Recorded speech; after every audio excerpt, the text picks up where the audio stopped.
Jesus of Nazareth was asked the question about taxes. Is it right that we should pay these taxes? And he called for a coin, remember? Whose head, whose inscription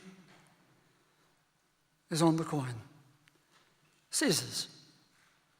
Then he said, render to Caesar the things that are Caesar's, and to God the things that are God's.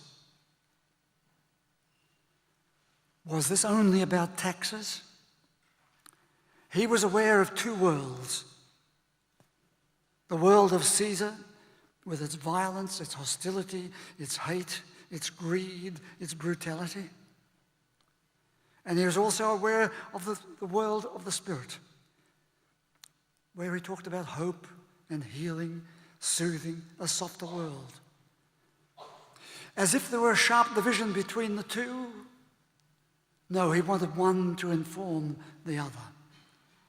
So today I want to focus again on theology and therapy, where we see how much the soft and soothing words are needed in a harsh and hating world.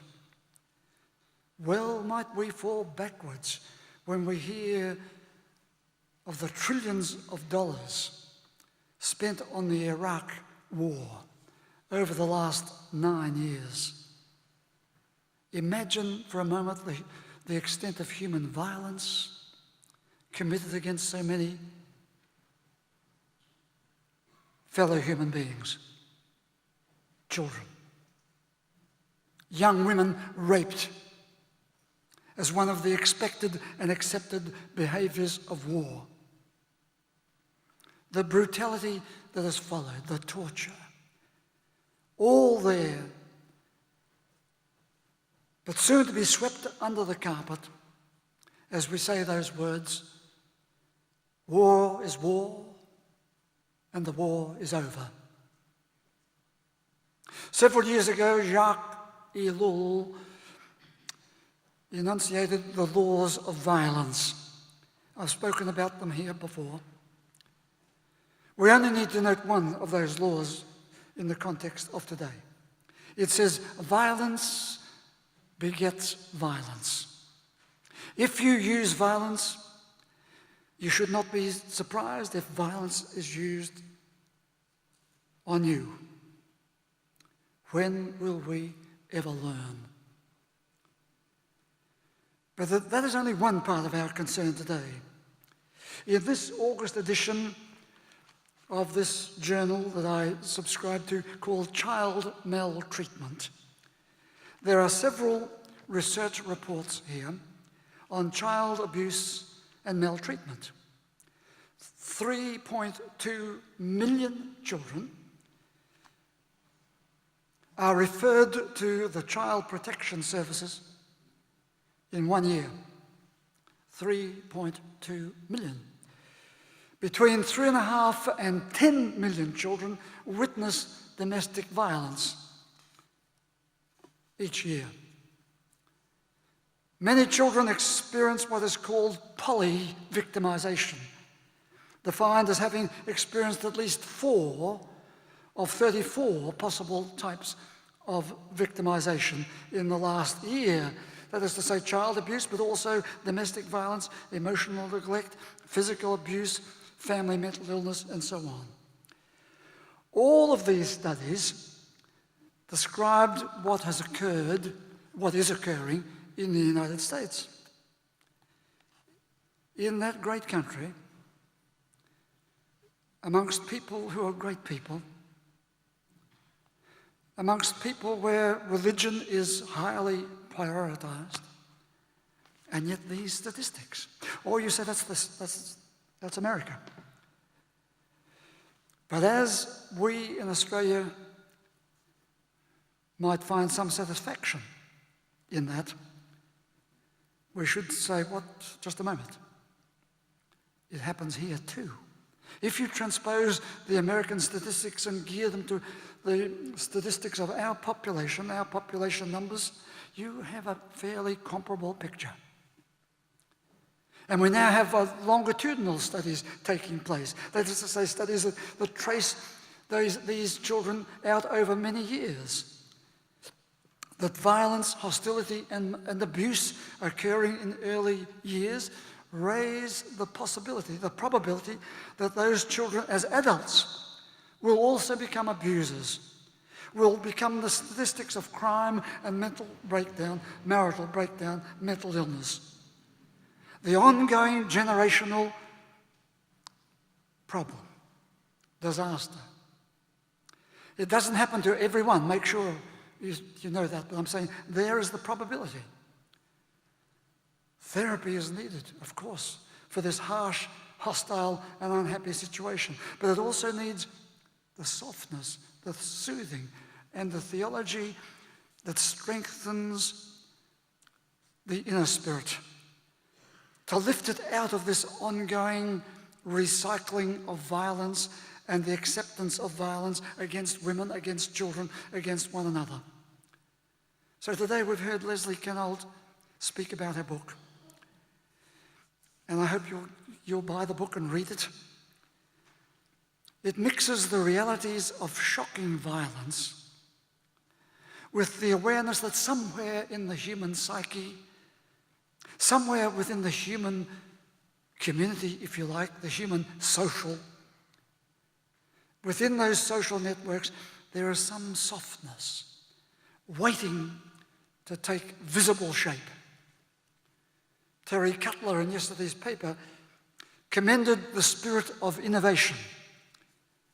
And he wrote, the touchstone for the innovator is that there has to be a better way. We here at St. Michael's have said that many times. The old faith has tolerated for too long, even endorsed in many instances.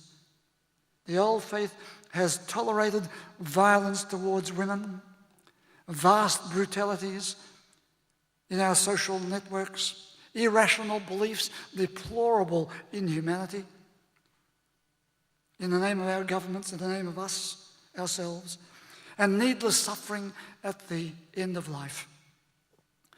There must be a better way. A new faith that I advocate does not ask you, does not require you to believe in a raft of beliefs. Some people are critical of me that when I receive new members into St. Michael's, into the congregation, I don't ask that question.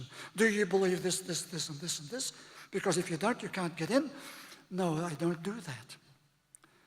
The new faith says, be part of the energy of healing and hope. Do you want to be part of that? Be part of the energy of the soft emotions of our humanity. The soothing energy for past woundings, for our sorrows, for our anger, for our resentment. We need soothing. I invite people to be part of a community of continual support and healing. That's what the church ought to be. Not fighting with each other over beliefs, structures, and dogma here and what to believe there. And the consequences you see, if you become part of that positive energy of healing and hope, the consequences are threefold. As soon as you swing in, first of all, as soon as you swing into the softer emotions and the softer behaviors, you lift yourself onto a new level of health and well-being. You try it. Second, as soon as you swing into the softer emotions and the softer behaviors, you lift your interpersonal and social enjoyment and likability. Likability. There's a new book out on the laws of likability. We do need them, I think. Your identity and your self-concept within the social setting, the interpersonal, social enjoyment and likability.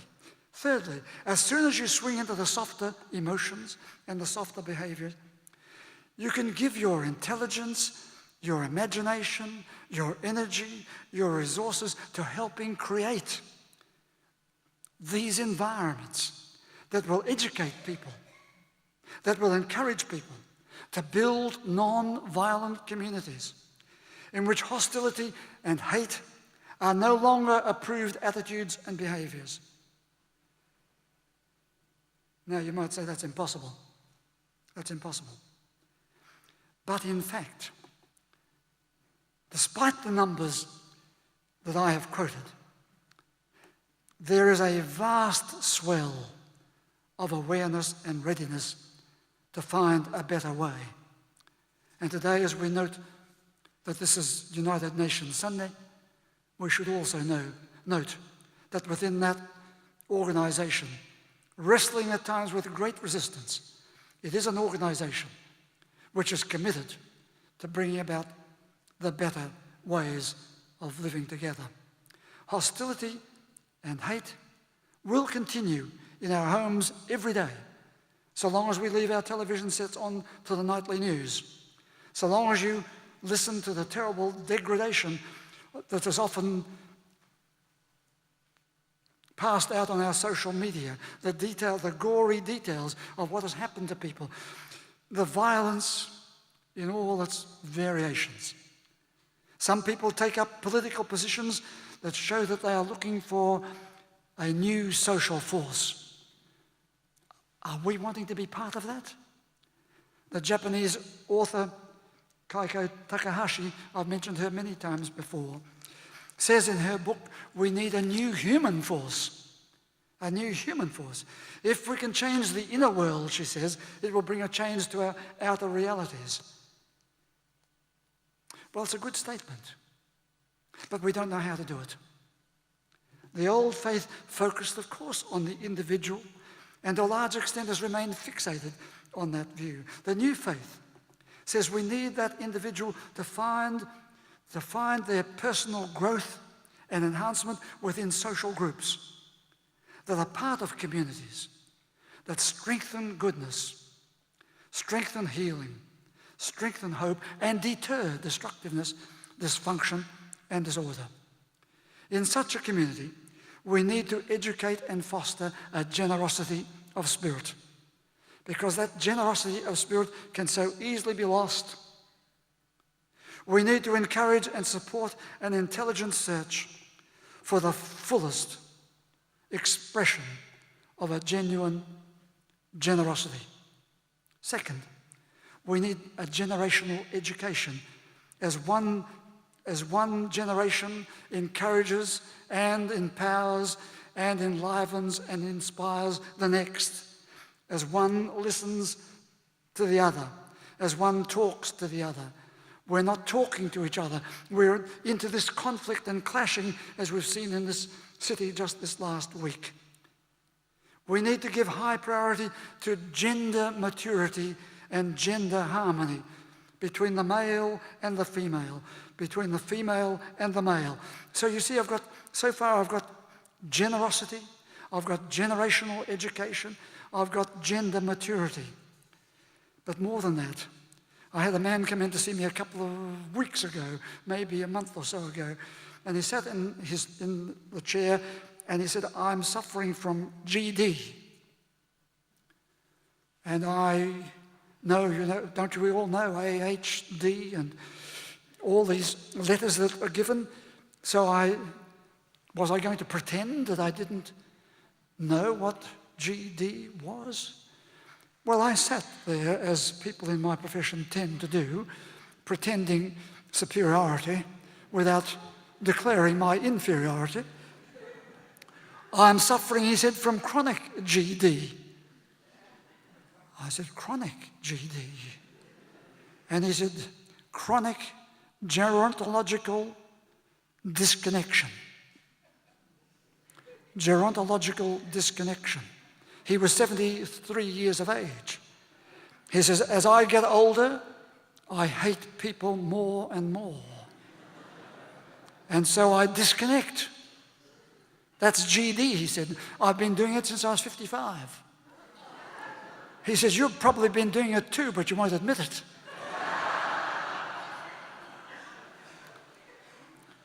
He said, we don't like people. Didn't John Paul Sartre say, hell is other people? He said, we don't like each other. And so he said, I'm trying to work out whether I like you. He said, you have no choice. You've got to like me because I'm paying you to do so. But he said, no, mark me. He said, mark. He was very eloquent. He said, mark me. The moment I stop paying my bill, you won't like me anymore. Gerontological disconnection. And he said it starts when we're 55 and keeps going on. And we all ought to take notice of that to see whether or not is that true. I'm going to be talking a little bit about this next Friday in the Sage group, the anxiety that is part of this gerontological disconnection. Well, that's another G, isn't it? There's one more to go, I think. And that is, we need to step over our well-learned hostilities and hate and unashamedly seek the way to be gentler human beings.